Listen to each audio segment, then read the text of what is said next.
W domu scenariusz jest zawsze ten sam. Pralka, zmywarka, zlew, filtr do wody i wszystko jest ok, aż nagle nie jest ok. Bo problem z zalaniem zwykle nie polega na tym, że nie masz czujnika. Problem polega na tym, że masz czujnik, ale nie tam, gdzie popłynie woda. I właśnie dlatego Shelly Flat, 4. generacja produktów Shelly, jest ciekawy, bo to nie jest kolejny czujnik, który pilnuje jednego punktu. Tutaj cała idea polega na tym, że wykrywasz wodę na całej długości tego przewodu, czyli zamiast zgadywać, gdzie położyć jeden czujnik, układasz linię wykrywania dokładnie tam, gdzie woda realnie może uciec. Większość czujników zalania działa punktowo. Kładziesz je gdzieś na podłodze i liczysz, że woda akurat tam dopłynie, tylko że w realnym świecie tak to nie wygląda. Woda potrafi pójść bokiem, pod szafką, wzdłuż ściany, przy cokole i wtedy taki klasyczny czujnik bywa po prostu spóźniony. Tutaj dostajesz przewód detekcyjny 2 metry, nie jeden punkt. Cała linia jest sondą wykrywania wody i w praktyce zmienia sposób, w jaki zabezpieczasz takie miejsca. Dla mnie to jest główny powód, żeby w ogóle spojrzeć na ten sprzęt. Przewód reaguje na wodę na całej długości i możesz rozbudować tę linię wykrywania do przesadnych 150 metrów, czyli to nie jest tylko gadżet pod jedną pralkę, to może być kuchnia, pralnia i kawałek kotłowni. W praktyce widzę to tak, w kuchni przy zmywarce, pod zlewem i przy filtrze wody, w pralni dookoła pralki i przy odpływie, w kotłowni przy zasobniku, zaworach i wzdłuż rur. I teraz ważna rzecz z życia, nie z pudełka. Ten przewód jest dość sztywny, jeśli go nie dociśniesz, potrafi się unosić, a wtedy woda może przepłynąć pod nim i wykrycie będzie później, czyli praktycznie klipsy, uchwyty, taśma, cokolwiek co dociśnie go do podłogi. Jest też plus, jeśli nie chcesz wykrywania na całej trasie, możesz ominąć fragment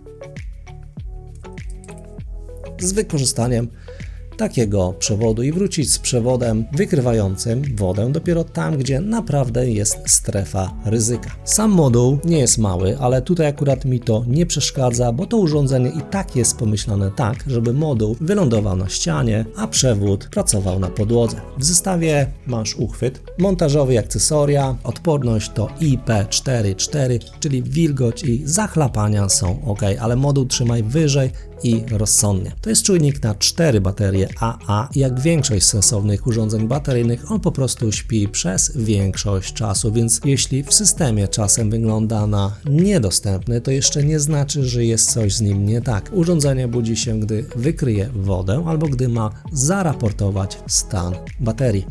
Dobra, teraz coś o łączności. Tu Shelly daje naprawdę szeroki zestaw Wi-Fi 2,4 GHz, Bluetooth do parowania, Zigbee i Mate. Jeśli chcesz prostą zgodność z ekosystemem, Matter jest wygodny. Jeśli chcesz więcej kontroli, lepiej czujesz się w aplikacji Shelly albo w panelu www, to jest styl Shelly. Da się zrobić więcej niż u konkurencji, ale czasem trzeba trochę bardziej pogrzebać. Do tego masz MQTT, UDP, webhooki i lokalny panel www po IP, czyli da się to zbudować lokalnie bez opierania wszystkiego na chmurze producenta. A teraz krótko o trybie pracy i ustawienia, które mają znaczenie, więc są 2 tryby.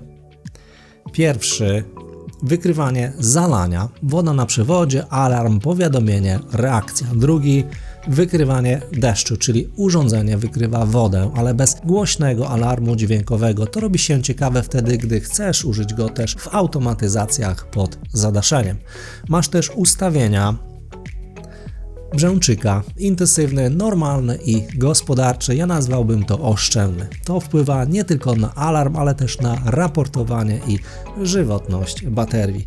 Jest też opóźnienie wykrywania od 0 do 60 sekund, sensowna opcja tam, gdzie pojawia się chwilowa wilgoć albo kondensacja. Sam czujnik to jeszcze nie jest cała historia. Najciekawiej robi się wtedy, gdy podłączysz go do sensownej automatyzacji. Dla mnie 3 scenariusze są oczywiste. Powiadomienie na telefon i alarm w domu, odcięcie wody, jeśli masz elektrozawór, odcięcie zasilania urządzenia, na przykład pralki albo zmywarki. Właśnie wtedy ten produkt ma największy sens. Nie jako gadżet z powiadomieniem, tylko jako element większego planu. No dobra, cena. Tu masz dosłownie tęczę cen. Amazon około 170 zł, strona Shelly 36 euro, Allegro 118 zł w momencie, kiedy to nagrywam.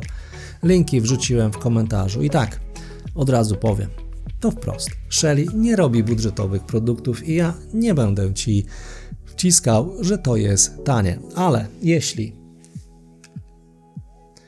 chcesz zabezpieczyć cały obszar, a nie tylko jeden punkt, to tutaj ta cena zaczyna się bronić. Mój werdykt jest prosty. Shelly Flat Gen 4 nie wygrywa tym, że jest tani. Ma sens, że daje Ci linię wykrywania, którą możesz rozbudować nawet do 150 metrów i to jest realna przewaga nad zwykłym czujnikiem punktowym. Do tego, jak zwykle w Shelly, dochodzą naprawdę duże możliwości integracji nie tylko z platformą Shelly, ale też z rozwiązaniami open source, Matter, czyli Apple, Google, Samsung i tym podobne. I do tego masz jeszcze wybór, czy chcesz iść w Wi-Fi czy w Zigbee. I właśnie dlatego ten produkt może mieć sens nie tylko jako sam czujnik, ale jako element większego systemu. Do następnego.